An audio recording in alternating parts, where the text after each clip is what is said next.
Sri Aurobindo famously notes to potential biographers that his life was not on the surface for men to see. This presentation is very much on the surface.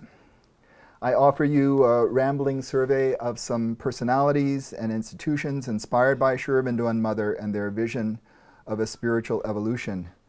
Many of the people I'm going to mention are dear to me, and certainly a number I never would have met in person if not for meeting Robert and Deborah Lawler, Marjorie Spalding, and Robert McDermott in the summer of 1972, which was Sri Aurobindo's birth centenary year.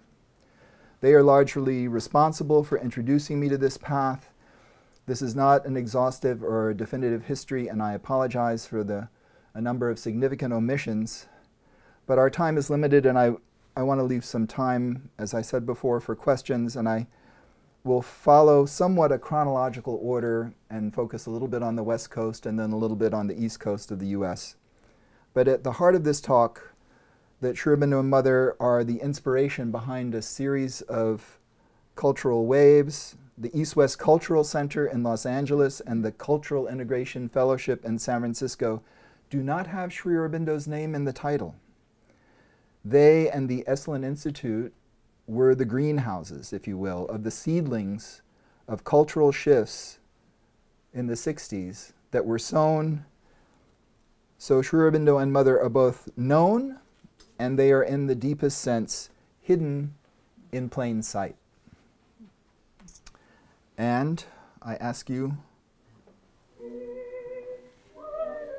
okay, you may stand for our national anthem.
Thank you. Please take your seats. The woman who sang that high B was Margaret Woodrow Wilson, the daughter of the President of the United States. And I want to give a little background before we come to her about Nirobaran wrote to Sri Aurobindo in 1936 and comments, "The Americans, it seems, were much impressed, and the one who took the longest time had a vision, I hear, of the whole of America bowing at your feet. What a wonderful thing it would be, by Jove." Sri Aurobindo responds, "That was what he was calling for, and he believed he got the answer." Nirod, "So if that vision were to come true, it would be marvelous.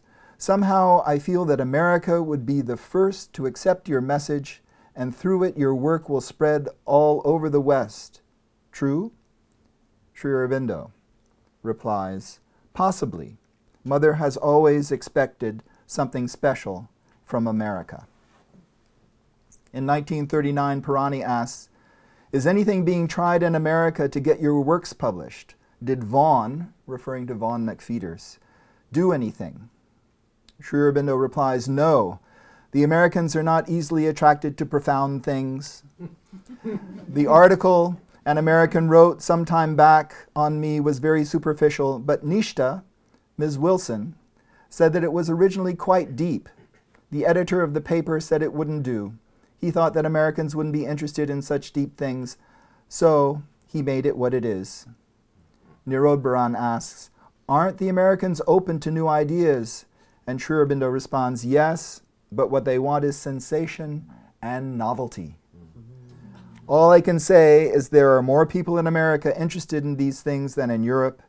In Europe, also, their numbers are increasing now.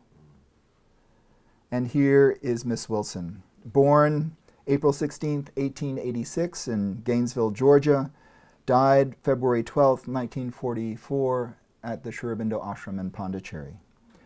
She was the daughter of U.S. President Woodrow Wilson and had two sisters, Jessie and Eleanor. And after her mother's death in 1914, she served as First Lady of the United States until President Wilson remarried. She and scholar Joseph Campbell edited the English translation of the classical work on Sri Ramakrishna, The Gospel of Sri Ramakrishna by Swami Nikhilananda, which was published in 1942 by the Ramakrishna Vivekananda Center in New York. Swami Nikhilananda writes, "In the preparation of this manuscript, I have received ungrudging help from several friends, Miss Margaret Woodrow Wilson and Mr. Joseph Campbell.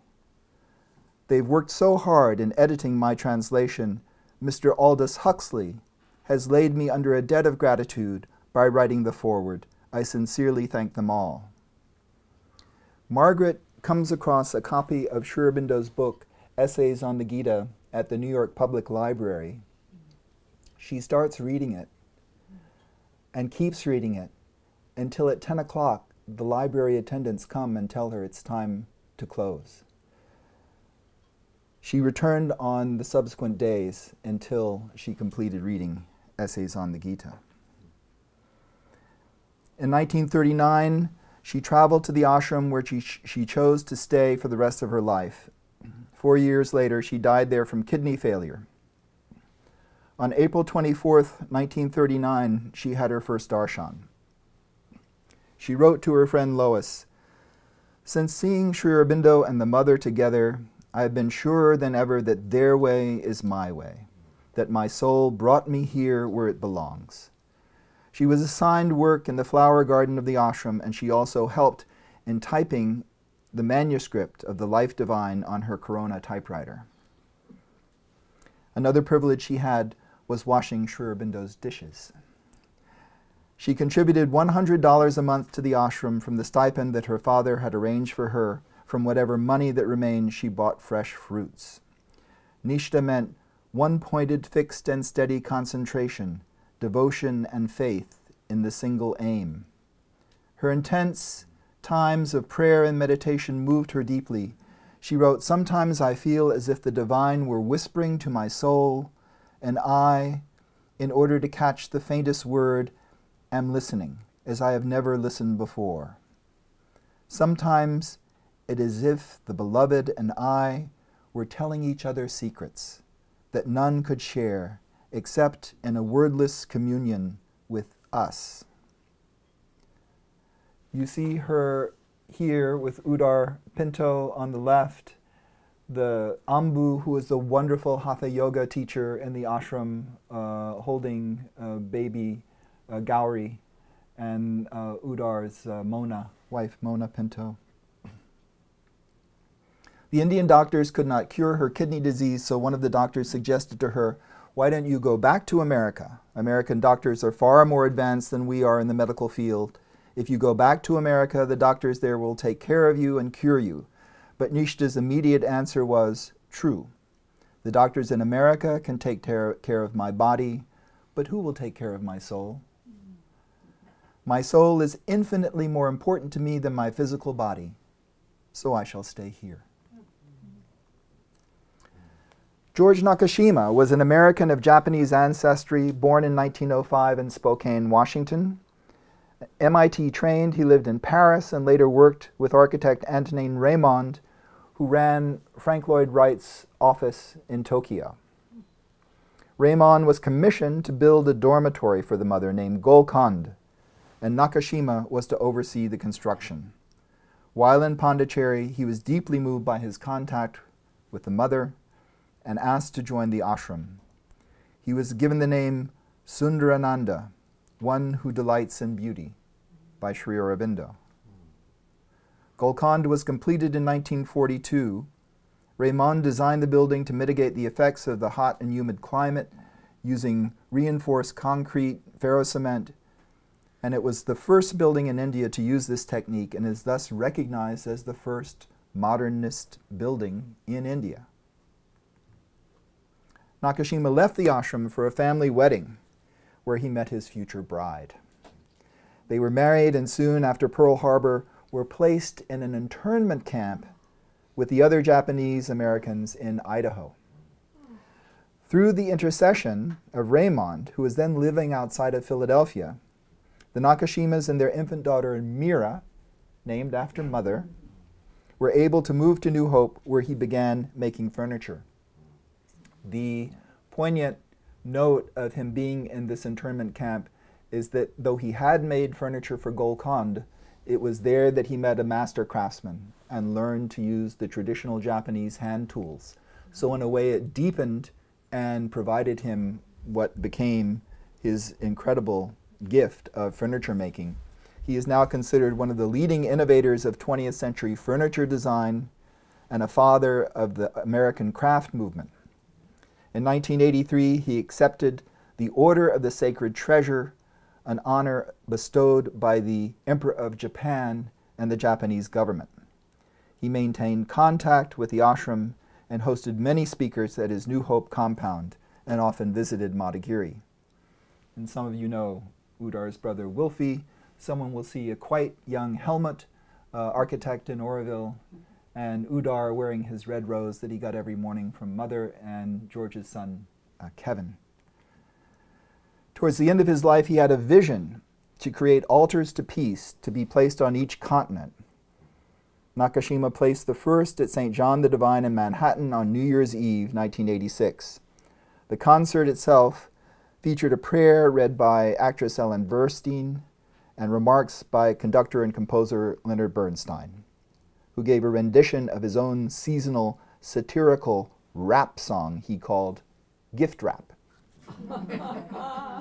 What's beautiful is that spontaneously at 9/11, when people in New York were in crisis and mourning and looking for some sacred place to gather, they gathered around Nakashima's altar to peace.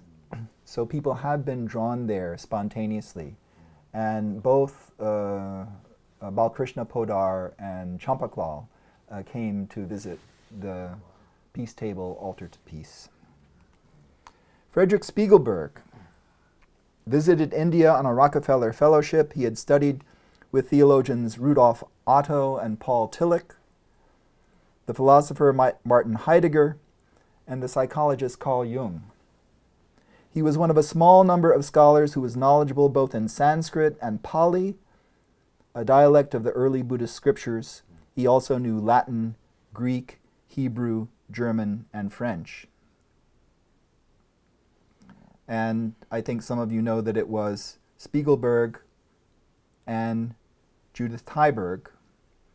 Judith Tyberg, who was raised a theosophist, she asked the scholar and future president of India, Sarvapalli Radhakrishnan, about her wish to know the inner meaning of the great Vedic texts. Professor Aurobindo Basu, on the right, was listening outside the door and had a manuscript of the yet unpublished Secret of the Vedas. Tyberg stayed up all night reading, and the next morning told Basu that she'd found the object of her lifelong search for truth. On his advice, she wrote to Sri Aurobindo asking for permission to come see him. She spent 2 months in 1947 at the ashram.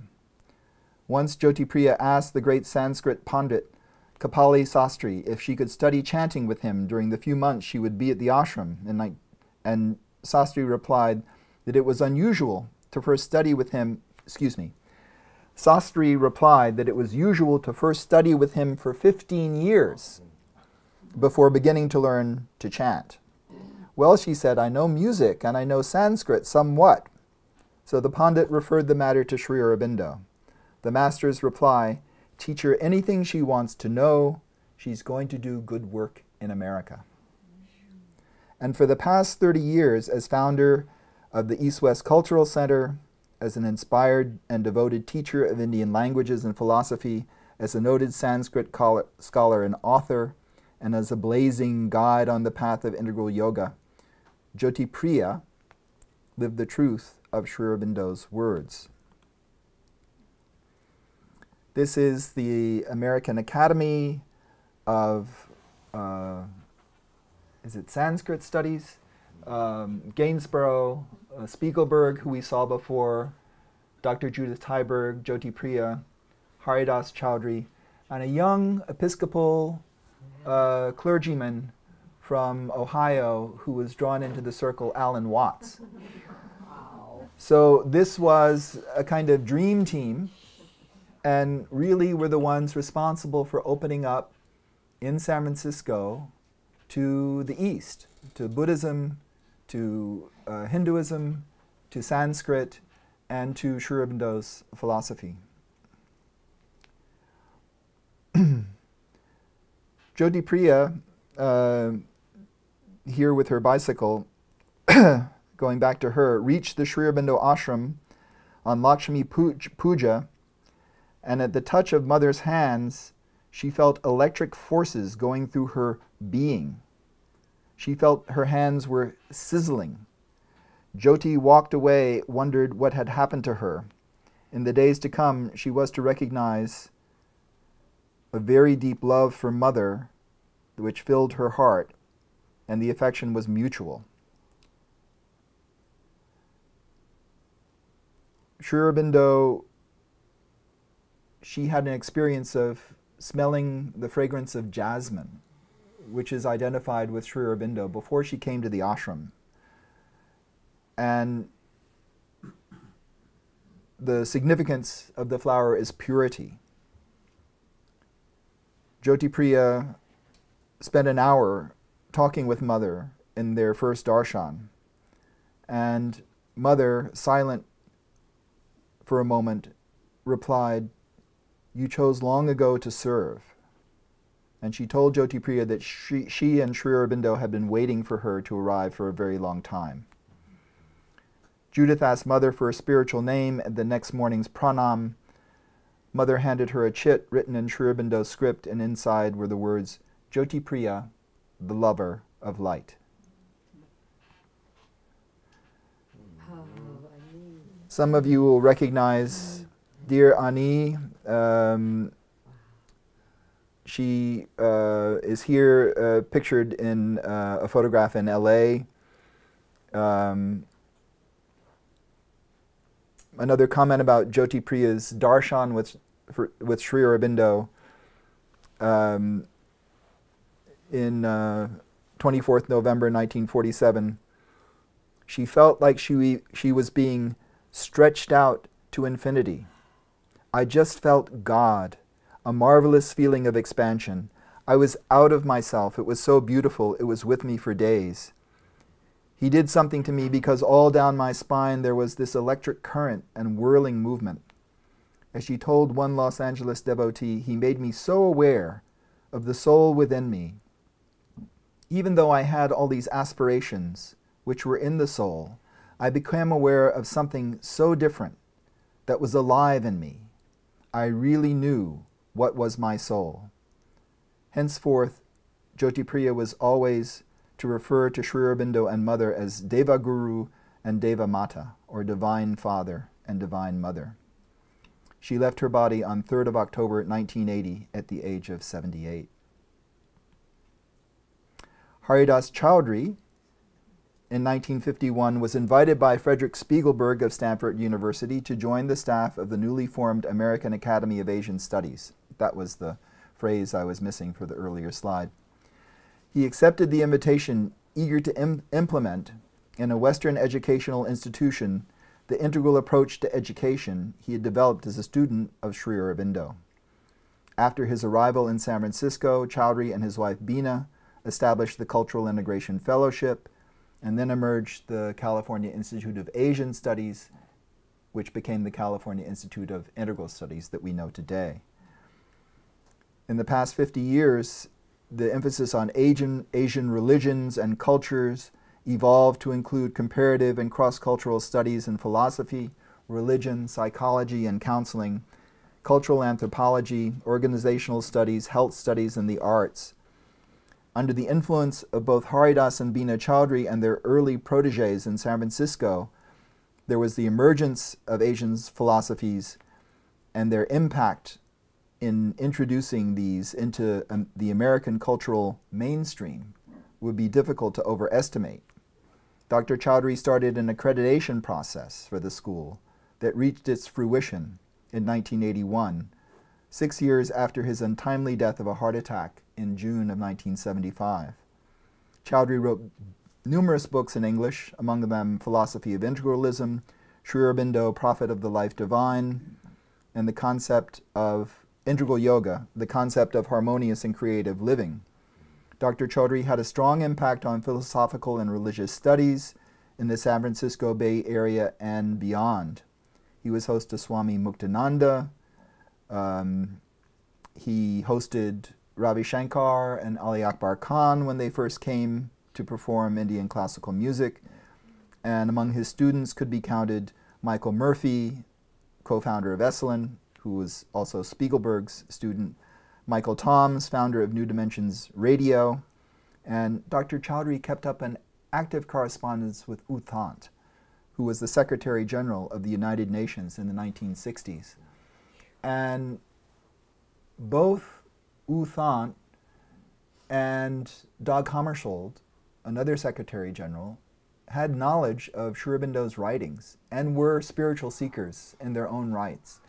So again, this is something that's behind. It's not generally known in the public, but Haridas and Bina and their work, she also was kind of the auntie for, I remember that Bikram Ghosh, whose father was a great tabla player, remembers her with such affection.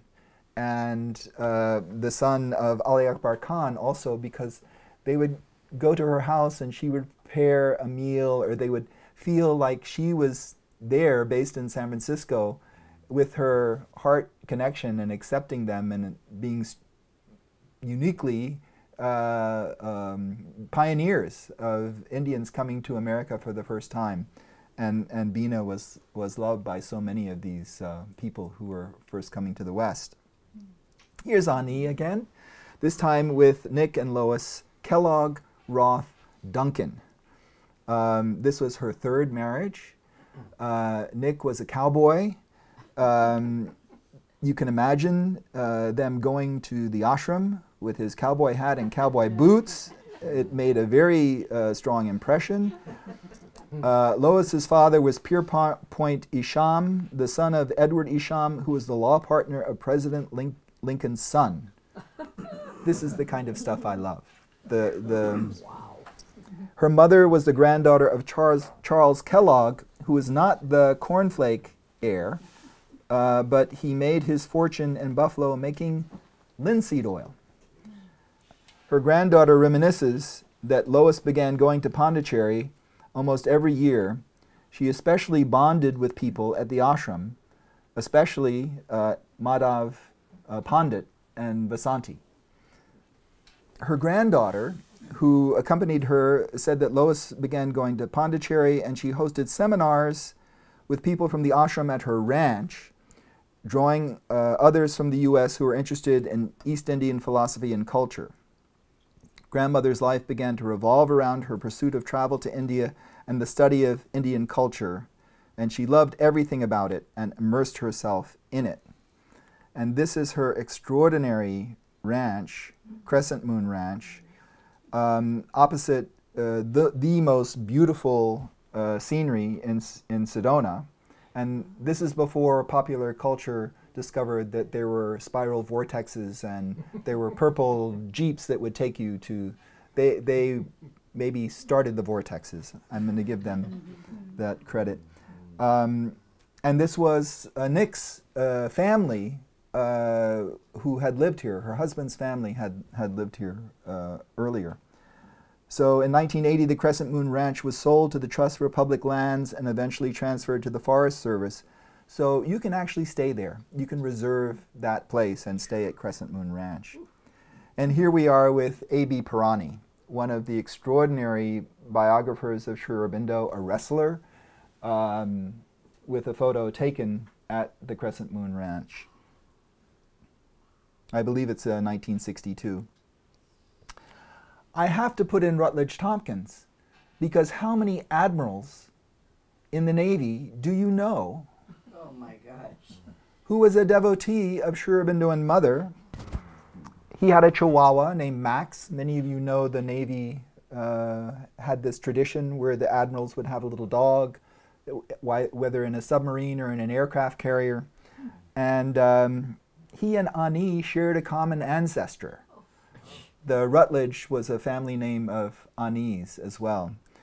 And when I met him in Pondicherry, walking down the street in 1974, he handed me a sheet on food combining. So he really was cutting edge for that time, and a remarkable character. Does everyone know who this is? Bernard Anginger. I think that's a close pronunciation. Bernard Anginger was born in Paris and had a seafaring childhood and youth in Brittany.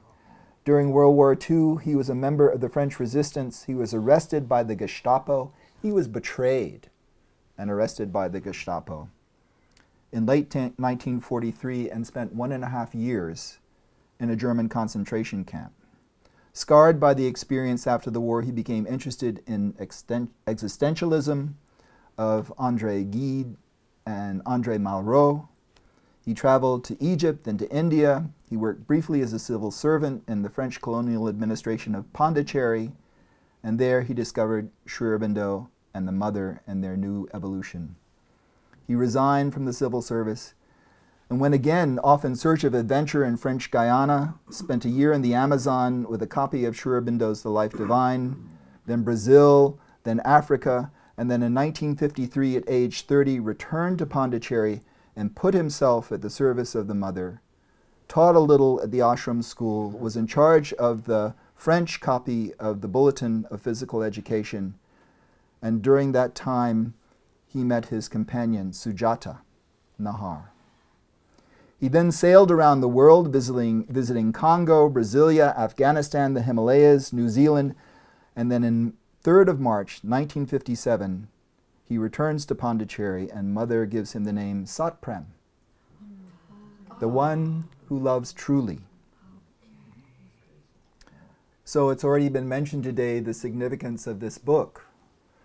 And this is the US edition, published by India Library Society. It's been published in 3 translations and distributed in 4 editions in the US, and that's not to mention the international translations. And later his distillation of the Mother's agenda, Mind of the Cells, has introduced thousands to the Sri Aurobindo and Mother's vision. This is the Institute for Evolutionary Research edition, translated by Luc Vinet. So you have this, now it's a free download on the internet. Then you have Michael Murphy and Richard Price.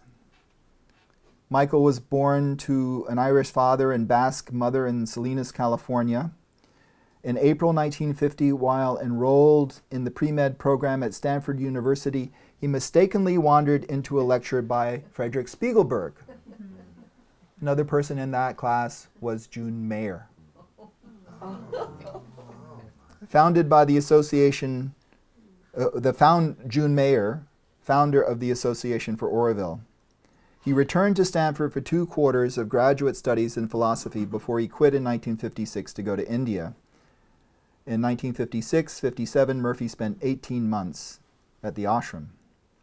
His ideas related to the connection between human evolution, human potential, and spiritual growth developed from that trip. In 1960, he met fellow Stanford University graduate Dick Price at the Cultural Integration Fellowship in San Francisco. So you're now seeing a kind of weaving that's going on among these people's lives. And then there are the rock stars, George Harrison, Ravi Shankar, at Esalen. Esalen was a hive of activity, phrases including human potential, in the zone. Folk singer Joan Baez had a house there. And just as a footnote, this is a little tangential to my talk, but Ravi Shankar agreed to make as his final magnum opus at the end of his life a composition based on Savitri. The person who was the promoter and working on this project got stuck in traffic in Delhi, missed the appointment, and the project failed to come to fruition. So there's divine timing that is mysterious. Michael is the author of Golf in the Kingdom, a 1971 novel that sold over 1 million copies and translated into 19 languages.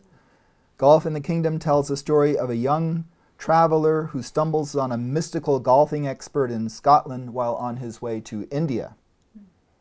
I sum it up as Mike meets Sri Aurobindo and psychologist R.D. Lang on the golf course.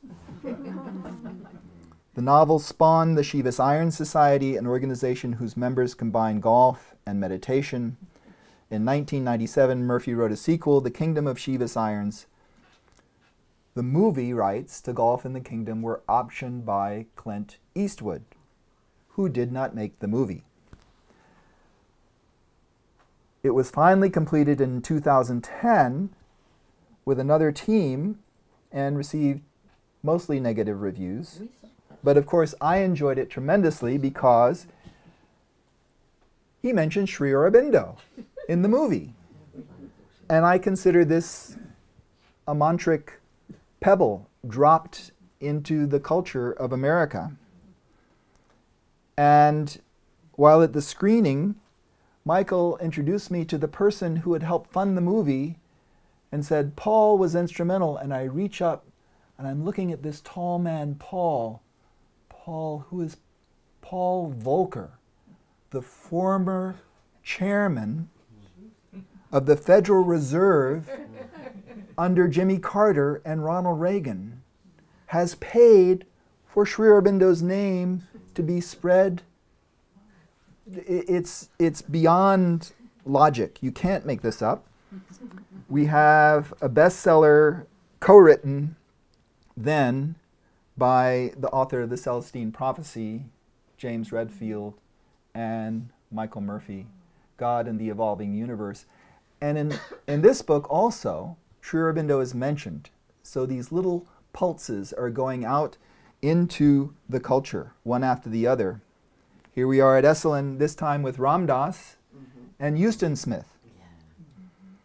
Typical Esalen moment where Ram Dass, famous as Richard Alpert, the collaborator with Timothy Leary in the LSD experiments in Harvard, and then a disciple of Neem Karoli Baba, and then author of Be Here Now, and the early editions did include a photograph of Sri Aurobindo, if you had one of the early ones.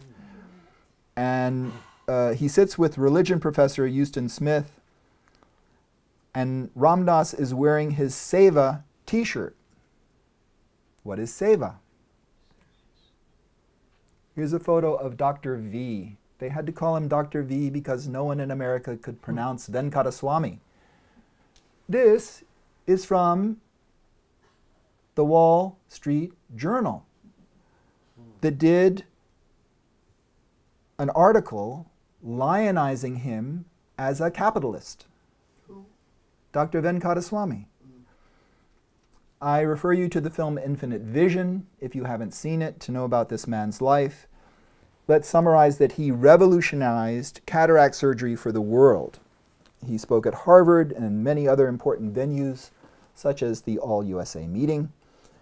This photo was first in a series that the Wall Street Journal had on innovative entrepreneurs, August 5th, 2006. And they write, with 2.4 million served, the Aurobindo eye care system in India is in a way the McDonald's of cataract surgery. Efficient, effective, influential, and rare for healthcare in the developing world, a clear financial success. It began with one man, Govindappa Venkataswamy. So this is what appeared in the Wall Street Journal. This is the original photo.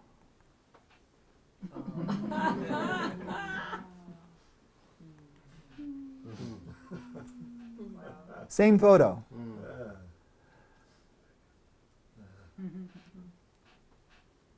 Former President of India, APJ Abdul Kalam, said of his friend, Dr. Venkataswamy, in the Aurobindo experience, Aurobindo is, of course, Aurobindo, Aurobindo Eye Hospital, I see the path we need to take, a transformation of life into a powerful instrument of right action. Talk about karma yoga.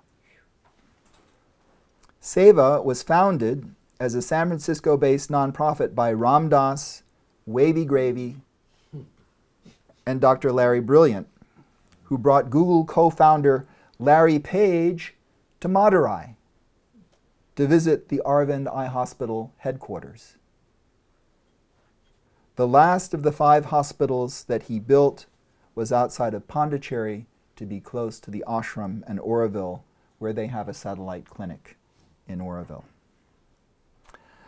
So we're going to go back to the East Coast for a moment. Meanwhile, in New York, you remember in 1962 when Pirani was touring, you see on the left with a mustache Eric Hughes. Again, we see Ani, who is all over the place. The man with the beret, you know very well. That's Narad. And then next to him is Pirani. Next to him is Dr. Mary Karolitz Carey. And the woman next to her, the Indian woman, does anyone know? Does anyone not know Kailas and Richard? Oh my gosh. That's Kailas Ben, who was working at the UN at that time. Who's the first one with the spectacles? I don't know. I don't have everyone in the picture. All I can say is that on the right are behind Kailas is Polly Holmes. I'm not sure of the other woman, and then Eleanor Montgomery on the extreme right. Here's another scene in New York, this time with Sam Spanier on the left, Chinmoy, Eric Hughes, Narad without the beret, Dr. Karolitz Carey again, Ani, again Kailas, Polly Holmes, and on the right, our famous veteran of World War II, the one who saw Sri Aurobindo on the battlefield, John Kelly. Eleanor, having heard of Sri Aurobindo's writings and the manner in which Margaret Woodrow Wilson had found an anchor in them in the course of her spiritual search, came to India and met Mother in the early 50s. The Sri Aurobindo International Center of Education, which had introduced new methods of teaching children, caught Eleanor's imagination. She asked Mother in what manner could she help the ashram work, and the mother replied, "Return to America and raise funds for the school." The foundation was incorporated in New York City under the name Sri Aurobindo International Center Foundation, Inc. The mother was president, and among the original board members were Mrs. Montgomery, Lee Russell, Elsie Calvert, Dr. Marie Karolitz Carey, and the foundation sent encyclopedias, microscopes, trampolines, and she gave, some of you know, Mother used to play a pump organ with her feet, and Eleanor donated an electronic organ so that she can play her music more easily. Eleanor brought personalities into her home on Fifth Avenue, such as French Jesuit Father Père Teilhard de Chardin.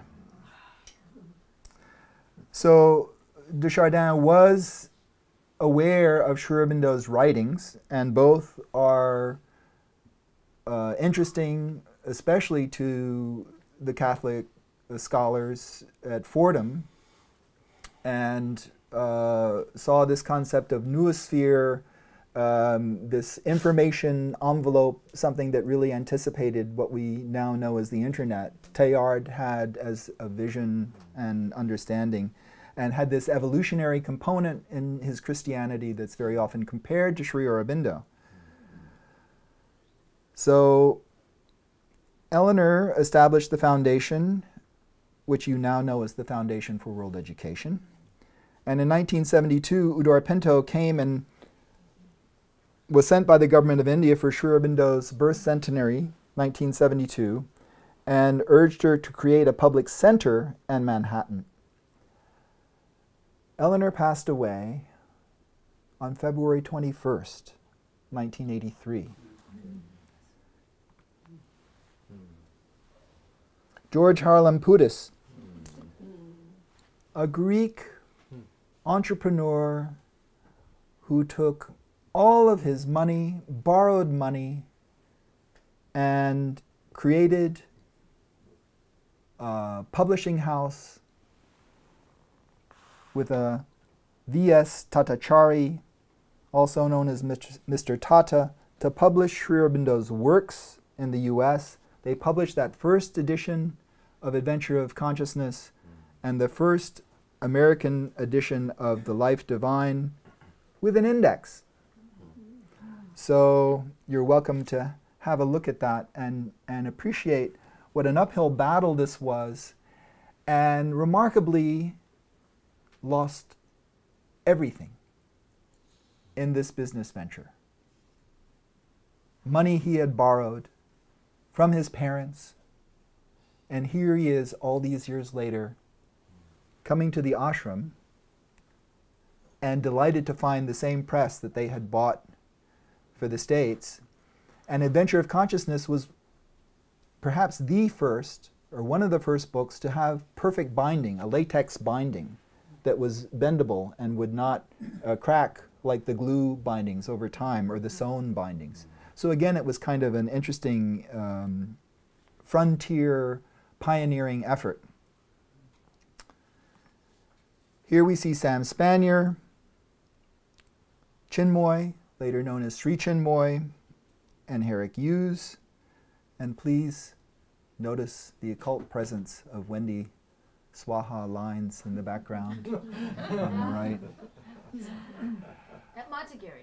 At Matagiri, Sam had, going to his first darshan, met Chinmoy riding a bicycle, going the other direction, said, "Where do I go for the morning darshan of Mother?" Chinmoy said, "Wait, I'll be right back." He delivered his message and came back, and that began friendship. The other part of that is that Sam wanted to choose the absolute best place to be for Mother to look down and see him for that first darshan.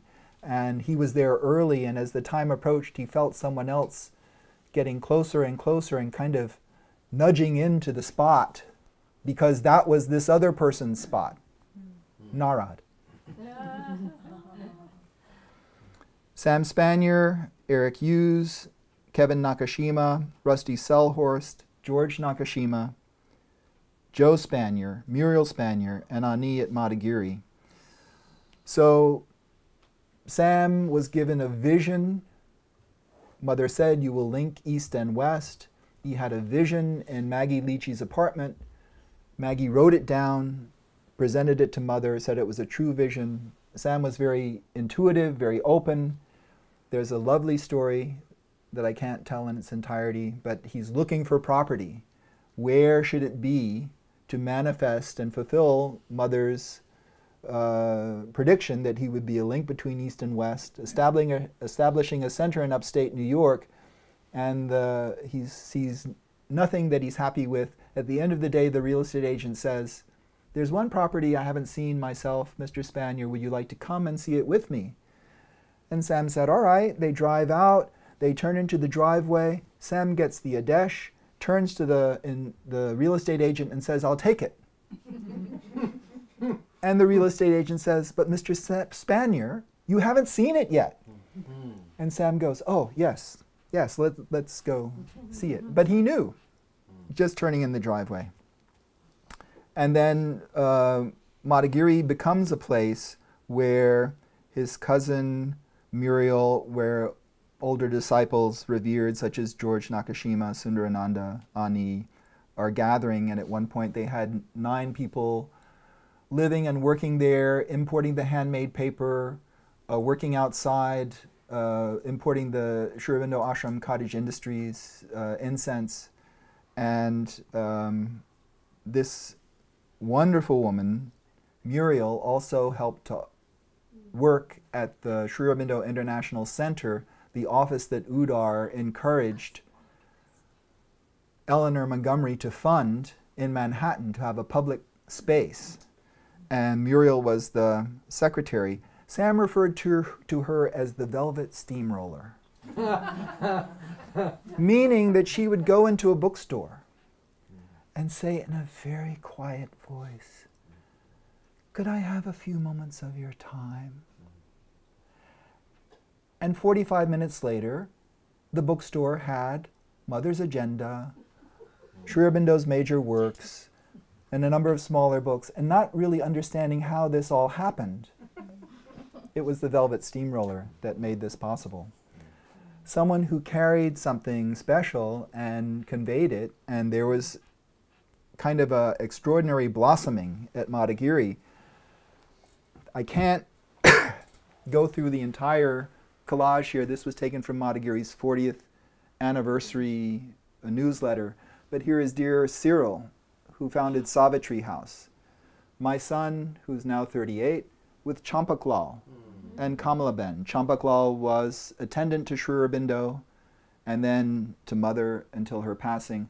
Balkrishna Podar, who was involved with Sri Aurobindo Books Distribution Agency, Shabda, with Shashikant Desai. Udar Pinto, again, Dr. Karan Singh, who came to visit.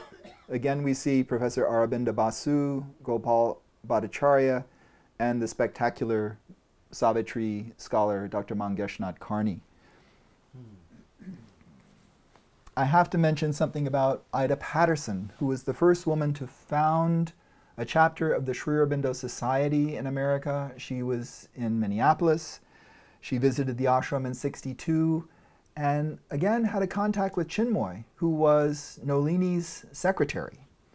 And she founded and closed the first branch of the Sri Aurobindo Society. The stories she used to tell that I absolutely adored, she was in advertising. And one of her projects was putting advertising on the scorecards of bowling alleys throughout the Midwest. The kind that would shine up as a projection, and then you'd make the scores below. And then the top would have a series of ads. When there was a space where there was no ad to be placed, she would put the Oroville Charter. And she did this as an occult action. She knew that it needed to get out into the world. So what guy marking his score sheet and reaching for his beer and looking up is reading? So, Eugene Mickey Finn, also known as the Backstreet Bhakti, a second story man, a heroin addict, who started doing pranayama, and instead of going to his connection, went to do his yoga, and cold turkeyed.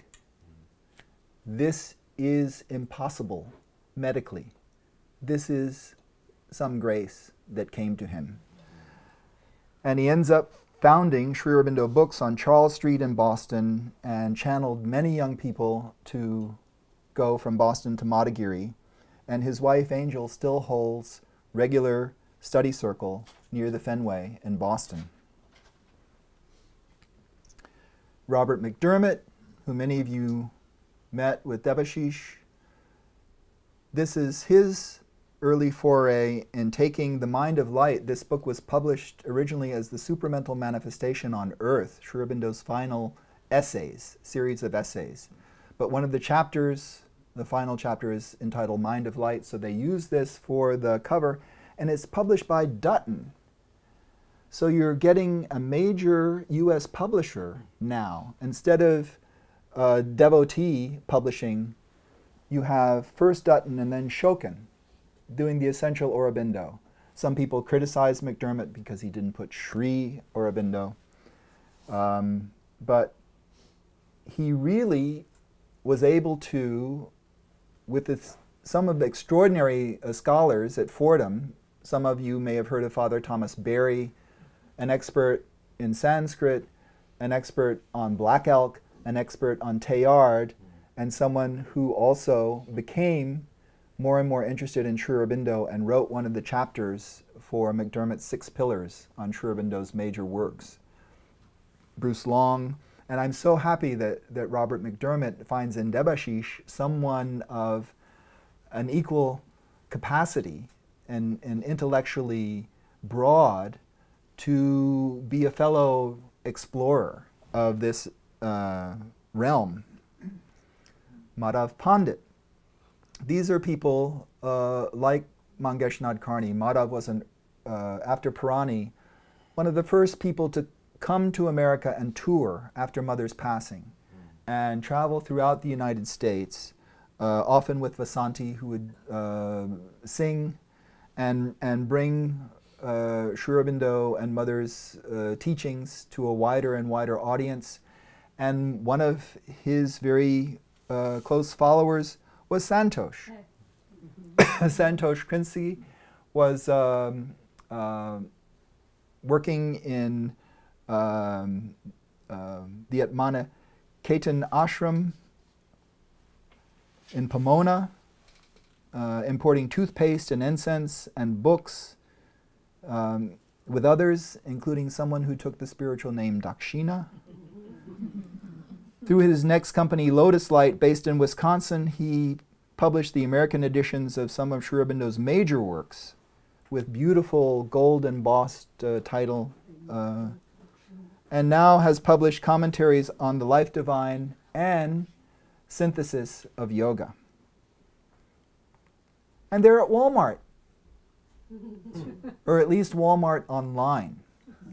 If you think of the pebble of the bowling scorecards, and now with the largest retailer in the world, that you could order, or if you're on a Google search, there's so many stories of people who were going to get the library, and it's almost like a book falls on them and changes their life.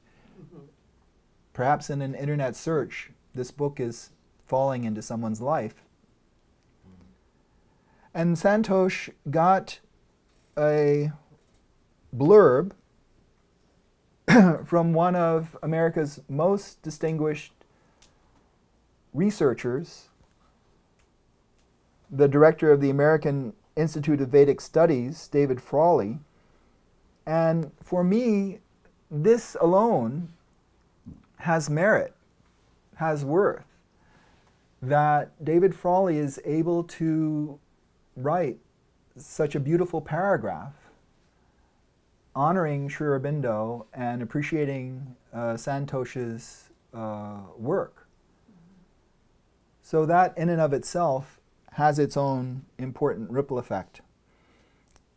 Someone else who was traveling through the US was, many of you know Ananda Reddy. This was his father, V.M. Reddy, V. Madhusudan Reddy, who was a wonderful storyteller and someone very open. And again, you didn't feel that he was proselytizing. He really wanted to reach out and include as many people as possible and make as many connections as possible.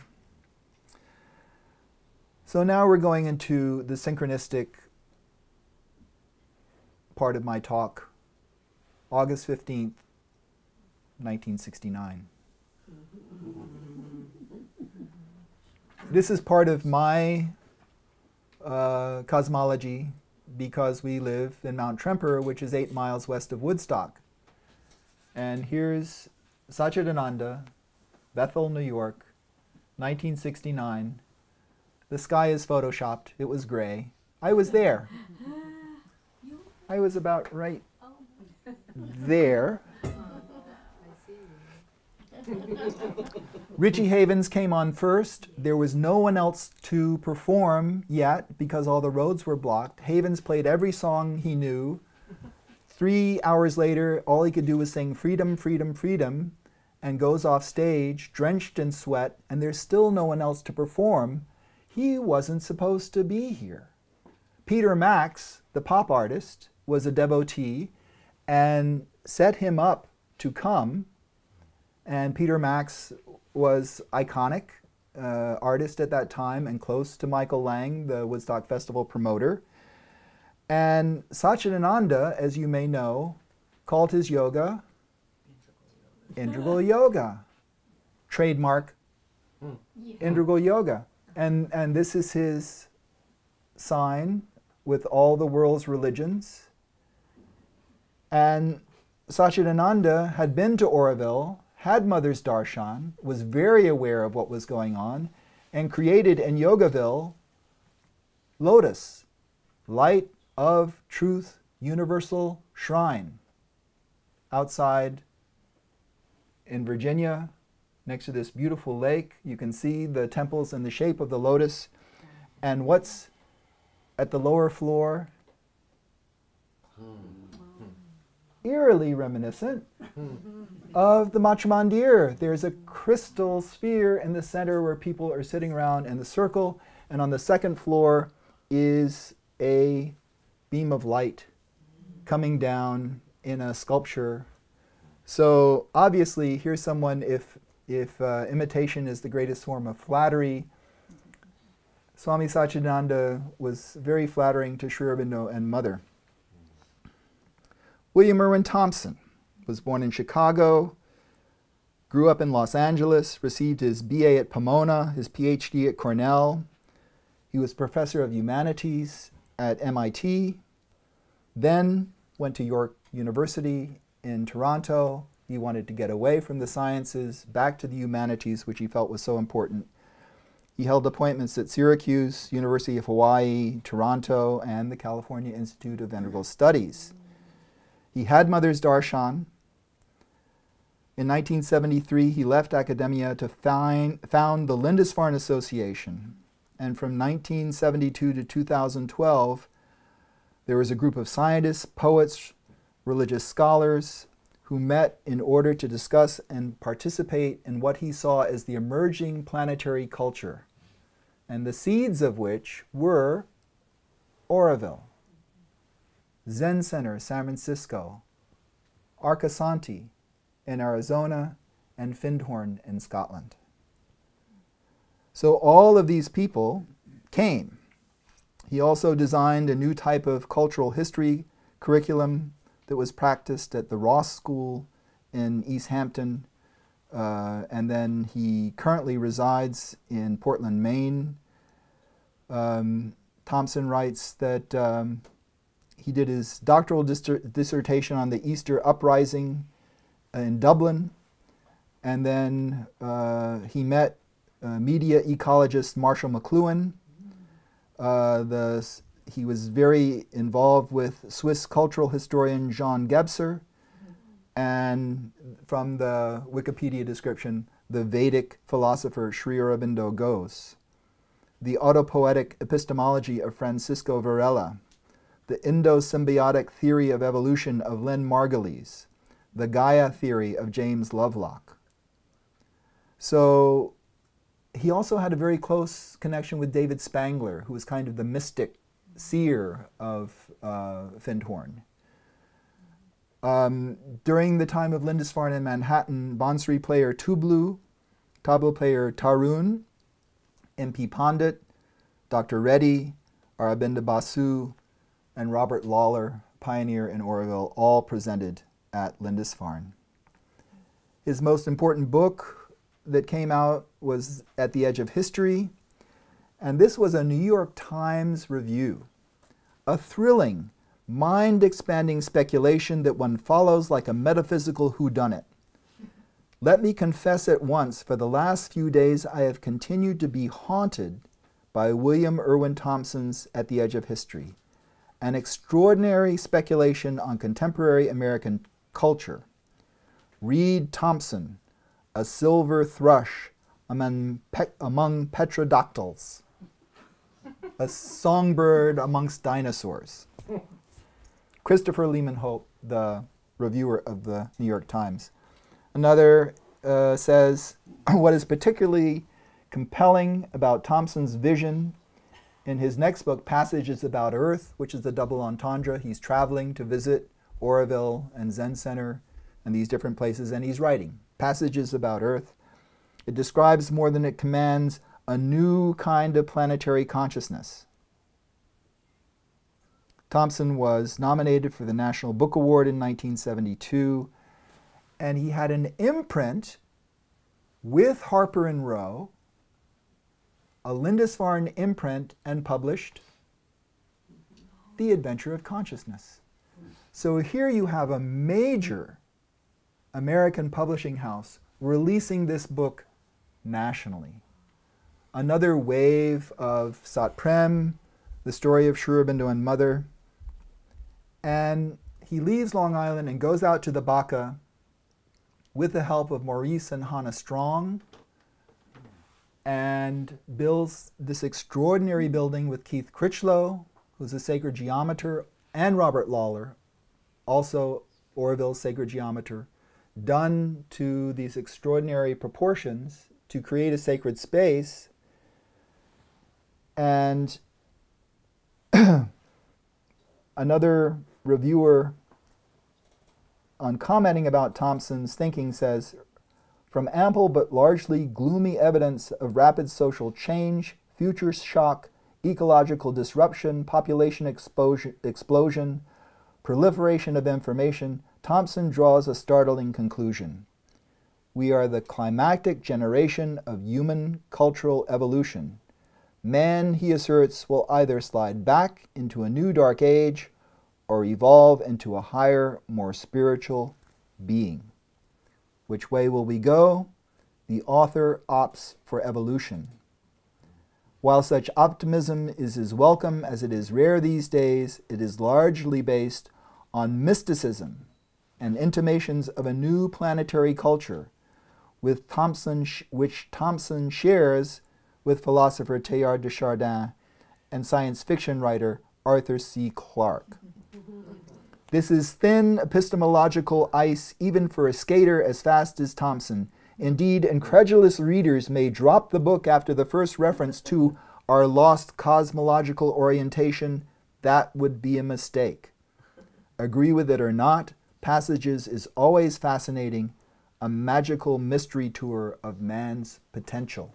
Wow. So again, Sri Aurobindo is not mentioned, but something you recognize in the phrases and the words. You can see the roots. Thompson had a mystical experience at this time in 1973. Mother came to him at her Mahasamadhi and said, you have a great work to do for the ashram. And Thompson said, no, I have Lindisfarne to do. But he said to me recently, I've now understood the ashram is much larger than how I understood it in 1973.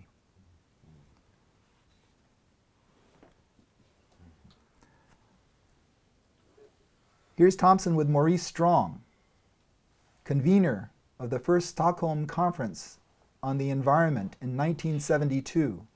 This was another ripple in the world that the United Nations would focus on the environment, and Strong was a former oil and gas man in Canada who came to serve at the United Nations, bought the largest piece of real estate in the United States, 30,000 acres, the Baca Grande Ranch. Some of you know that it is the home of Savitri House. And the person on the right, He's our cowboy. Lawrence Rockefeller. Wearing the same outfit as the cowboy. Maurice and Hannah both served on Oroville's International Advisory Council. Maurice also read Adventure of Consciousness. Programs at Lindisfarne included poets Wendell Berry and Robert Bly, who also read Adventure of Consciousness. Fritz Schumacher, author of Small is Beautiful. Architect Paolo Soleri, founder of Arcasanti, who also went to Oroville. Findhorn founders Peter and Eileen Caddy. Eileen also visited Oroville. I don't know how many of you got to meet this wonderful person, George van Breckum.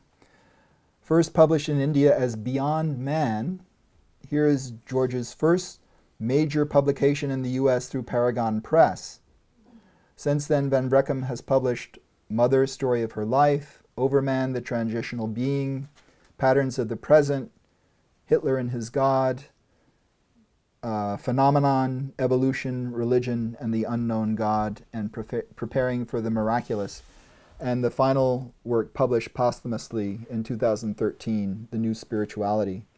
Georges passed on in Oroville on August 31st in 2012, but we were so fortunate that this wonderful storyteller, like Pandit, like Madhusudan Reddy, like Professor Nadkarni, toured the US and met with many people to make them aware. In the meantime, in California, it's the 25th anniversary of Woodstock. Who's participating? The Seva Foundation presents a musical reunion of old friends, 1969 to 1994. This is the 25th anniversary. Who's playing?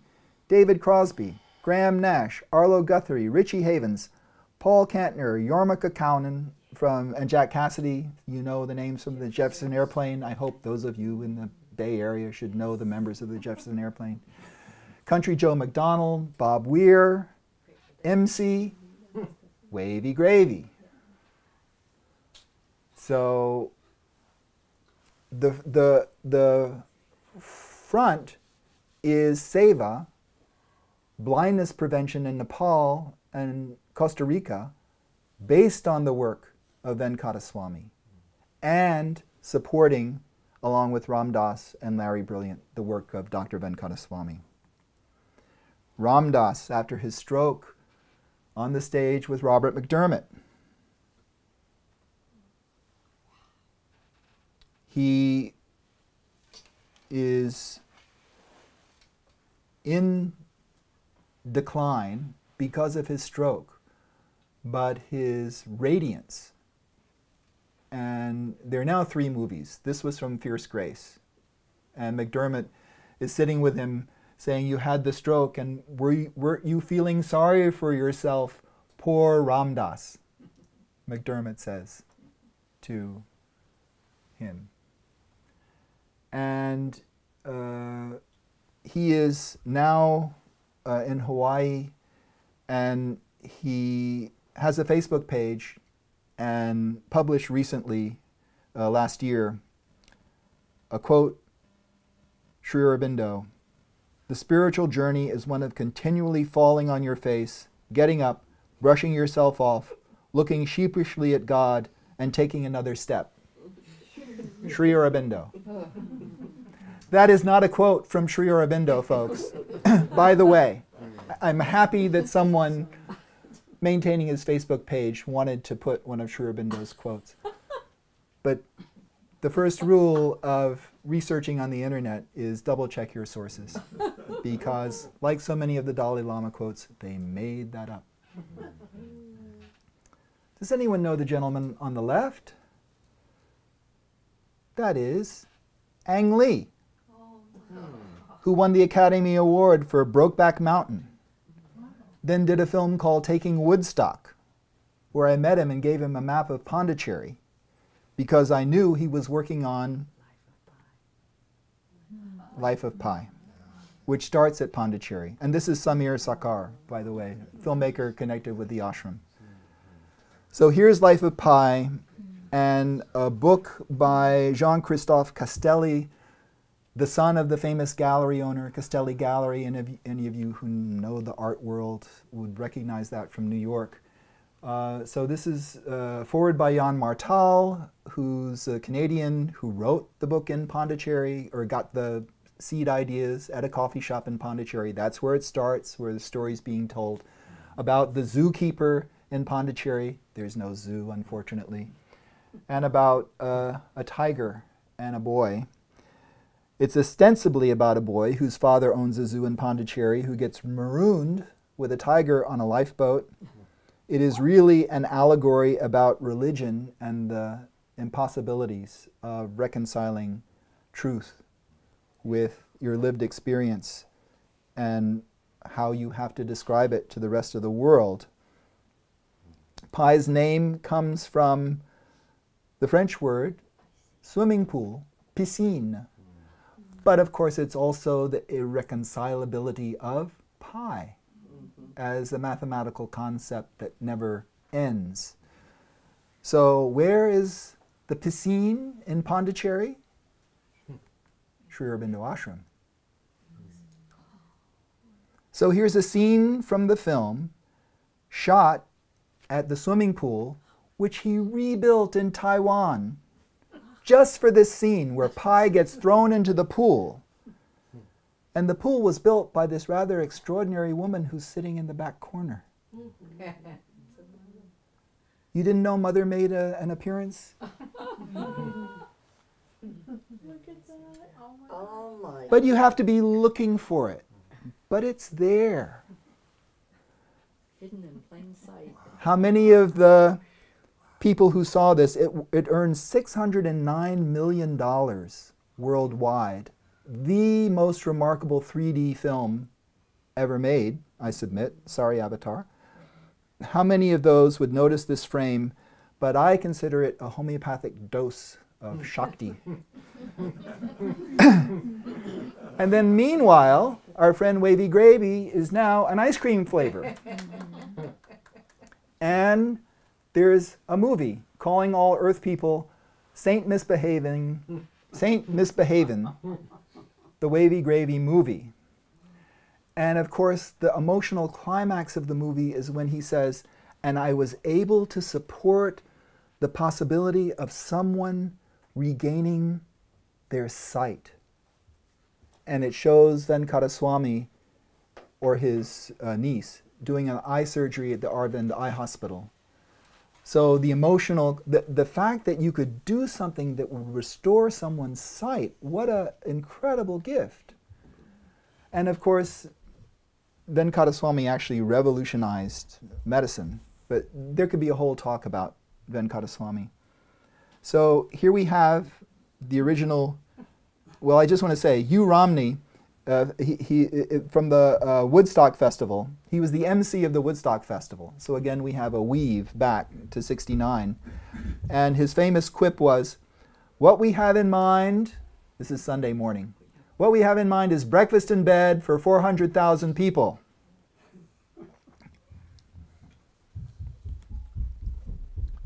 So here's Wavy Gravy's altar.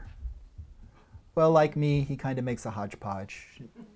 But if you look carefully in the lower left-hand corner, there's our picture of Dr. Venkataswamy with Sri Aurobindo and Mother behind. So again, it's hidden. How many people would pay attention? I don't know, but I do, because I find it kind of charming. And I got to hold his hand. Why am I smiling? I just told Wavy that I replaced Michael Murphy from Esalen on Oroville's International Advisory Council. Wavy says, Esalen, I have a story. You know Kubler-Ross? She does this death and dying work. Well, she talks with angels, but you gotta sing for them. You gotta sing their favorite song. So everybody hold hands and close your eyes. And that's Michael Lang, the Woodstock Festival promoter on my right, Wavy Gravy on my left, and Wavy starts singing, I'll be loving you always. And I'm like, I've gone from the mud of Woodstock to holding hands with Michael Lang and Wavy Gravy singing Irving Berlin to call the angels of Elizabeth Kubler-Ross. You cannot make this up.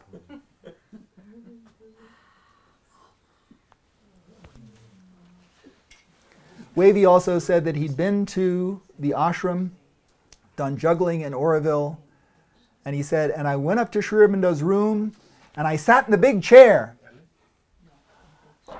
And I'm like, Wavy, you did not sit in Sri Aurobindo's chair. But then you have to remember he's a clown. So, yeah. Ken Wilber, integral psychology. Ken, of course, wants to be the integral everything. The term integral psychology was coined by Indra Sen, Astor Patel's father. So while, thank you, Ken Wilber, for popularizing the term, those of you who studied and put Ken Wilber and Sri Aurobindo, in the first edition, Sri Aurobindo's like this tall, and Ken Wilber's that size, and then the next edition they make them almost co-equal. I object to this because it makes a false equivalency. And yet, here's Wilber, one of the best known people, someone that even my sister, who was studying psychology, wrote to me and said, I heard and read Ken Wilber's appreciation of Sri Aurobindo in my psychology class. So for all those little references, this made a difference in my life. And he helped publish A.S. Dalal's book, A Greater Psychology, and wrote a foreword to it and got it published in America. So again, he was able to serve the purpose of getting the word out to a larger audience than would have been possible otherwise. And I refer you to Charles Flores for those of you who know Charles, want to know more about Ken Wilber, or Don Salmon, who's part of our extended community, who want to know more. Karl-Heinz Stockhausen, during his official 70th birthday celebrations in 1988, Stockhausen was heralded in some quarters as Germany's greatest living composer, a pioneer in electronic music. In the 1950s, Stockhausen and his avant-garde compositions followed in the footsteps of Schoenberg and von Webern and created works of chance-based, serial, and intuitive music. Stockhausen is one of the great figures in modern composition, asserted Guardian writer John O'Mahony, a revolutionary whose shadow stretches across contemporary music in all its incarnations. Stockhausen discovered the writings of Sri Aurobindo in May of 1968, Adventure of Consciousness, and it is these writings that he found clarification of his own individual philosophy. In the preface to Mantra, one of his compositions, Stockhausen quotes Sri Aurobindo, who says that music, like the mantra, comes from the overmind.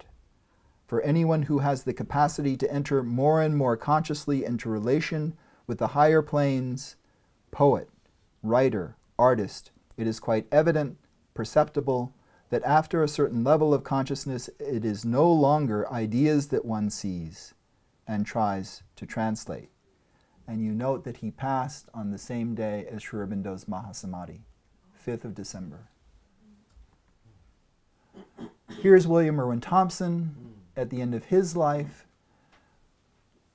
with this unusual juxtaposition, the cultural evolution of the sense of the sacred beyond religion and something animistic from early cave paintings and shamanism, beyond religion, from shamanism to religion to post-religious spirituality. And here is a series of books. We're talking about publishing Sri Aurobindo to a wider and wider audience. Nationalism, Religion and Beyond, Nationalism, Terrorism, Communalism. A book especially compiled for students of religion and philosophy, published by New York University Press. A historical reader of spiritual expression and experience. It would not include Sri Aurobindo if Peter Hees was not the editor. Oxford, India paperback, Sri Aurobindo, A Brief Biography. The Essential Writings of Sri Aurobindo, again, Oxford, India paperback. And The Lives of Sri Aurobindo, published by Columbia University Press at the intervention of Michael Murphy, founder of Esalen, who was desperate that people in his community, all of the people who had come through Esalen, George Leonard and others, who wanted to know Sri Aurobindo as an historical figure and wanted this kind of book, just the facts, just Sri Aurobindo's life, to be available. And I find at the end a feeling of majesty in reading just the facts of Sri Aurobindo's life. The last two books are Writing the Self and Spirituality Without God, published by Bloomsbury. Some of you may know that there's another Bloomsbury author, J.K. Rowling, who told some interesting stories about a young wizard named Harry, Harry Potter. Here we have the most recent Altar to Peace in Oroville. We saw the first Nakashima Sacred Peace Table in the Cathedral of St. John the Divine in New York. The second table was prepared for the celebration of the United Nations 50th anniversary. Then, after serving as a unifying presence at the Hague Appeal for Peace, they actually signed a chemical weapons treaty on top of this peace table. It went to Moscow, where it was installed in the Russian Academy of Art in 2001. And the table that had first come to Oroville in 1996, it took Oroville 2 decades to build this beautiful Hall of Peace as part of the Unity Pavilion in the International Zone. And this is the dedication with Nakashima's grandson lighting a candle and a beautiful aerial photo. And they use it in Oroville. It's used weekly and on special occasions. So, here we have the statistics. There is a decline. There is not, according to Google, as much interest in Sri Aurobindo as there was in 2004. It's a downward trend. Oroville, not so much either, except somebody in Vermont in 2016, I don't know what they did, but the entire state of Vermont was in love with Oroville for a couple of days. Maybe something was on Vermont Public Radio. There actually was an ecological program that had a special segment on Vermont. So what do we take from this? I don't know. It's mysterious.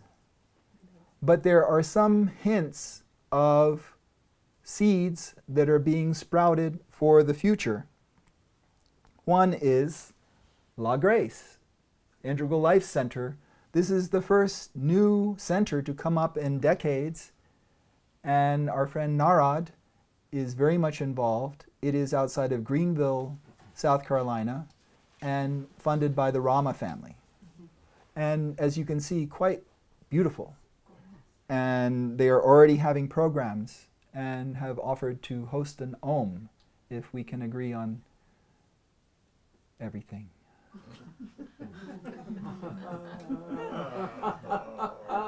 Here is a film that's in the works for national distribution, public broadcasting, film festivals on the life of George Nakashima, woodworker, done by his nephew John Nakashima. He was a 1930s seeker who started out as a modern architect. There are spectacular interviews with some of the older disciples who are now passed. not all of which was transferred from film to video. But I think we will have an important section of this film talk about Sri Aurobindo, talk about Pondicherry, talk about Golconde, and the influence and impact that Sri Aurobindo and the mother had on Nakashima's worldview that also included Catholicism. So this is in its final editing and will probably come out next year. Some of you know Hu Shu, Zhu Fan Cheng. His dates are October 1909 to 6th of March 2000. He's a Chinese scholar, translator, Indologist. He translated 50 of the Upanishads into classical Chinese. He translated Nietzsche. He translated Kalidasa's lyric poem. He translated several of Sri Aurobindo's major works into Chinese. He was familiar with Greek, Latin, English, French, Sanskrit, and German, and a 16-volume edition of his complete works was published in 2006. His translations were little known in China in the past, but today there's a growing interest in his writings and through them in Sri Aurobindo's philosophy and vision. In 2006, when the collected works were brought out, the China Daily reported on his unending search for spirituality. In 2010, there was an exhibition in Oroville and Pondicherry to commemorate his centenary. And a number of Chinese nationals came, inspired by his writings, to visit. And in 2017, Lao Zhaohui, the Chinese ambassador to India, and his student came to Pondicherry and saw an exhibition of his 300 paintings, which had never been seen before, and made a speech calling him one of the bridges between China and India. In 2018, there was an exhibition and symposium on him in China, and the ambassador returned. And just a few weeks ago, Devdeep Ganguly and Richard Hartz from the Sri Aurobindo Archives were in China meeting young scholars, meeting a whole new generation in China who are studying Sri Aurobindo and are very deep in their appreciation and knowledge. And for those of you who are have access to Facebook, Devdeep gives a detailed description of this very important trip that was just completed. So here we are at the end with what Dakshina expressed as this ongoing effort at Madhugiri on the left and Sri Aurobindo Sadhana Peetham on the right. I feel that whatever way we are able to invoke, manifest, have some experience of this positive vision. I'm always so sorry to see a movie with some dystopian, polluted future when we know from Oroville there's another way to be. There is a better way to inhabit this planet and manifest our ideals. And I think it's the love of our spiritual family on both coasts, and the people, I think of Sister Nivedita, who was described as the dedicated, you know, the people who are dedicated to this yoga. And we have Sri Aurobindo's 150th coming up in 2022. 1972 was the centenary. He was born, of course, in 1872. So who knows what they have in store. Let's close with a question to Mother. It seems to me that a number of people in the world accepting the truth of our yoga of transformation would not be as large as those who accepted Buddhism, Vedanta, or Christianity. And Mother quotes Sri Aurobindo and says, notice his humor. I draw your attention to his humor. Nothing depends on the number. Google. Nothing depends on the number. The numbers of Buddhism or Christians were so great because the majority professed it as a creed without its making the least difference to their external life. If the new consciousness were satisfied with that, it could also and much more easily command homage and acceptance by the whole earth. It is because it is a greater consciousness, the truth consciousness, that it will insist on a real change. The beginning.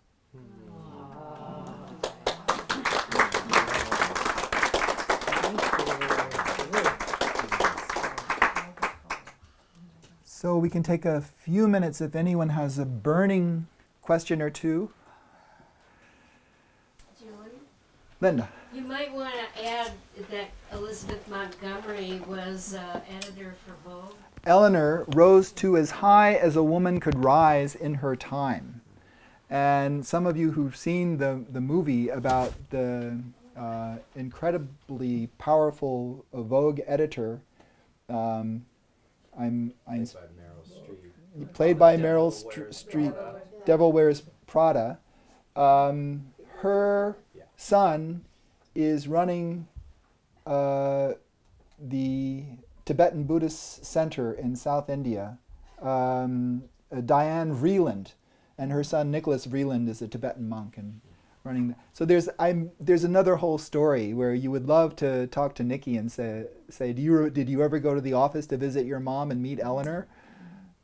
I don't know. I missed having that conversation because I met him, but I didn't know the history at the time. It didn't click, but I wish I'd asked. So enjoy your lunch. If you have any questions, we have the rest of the afternoon. And thank you so much. Wow.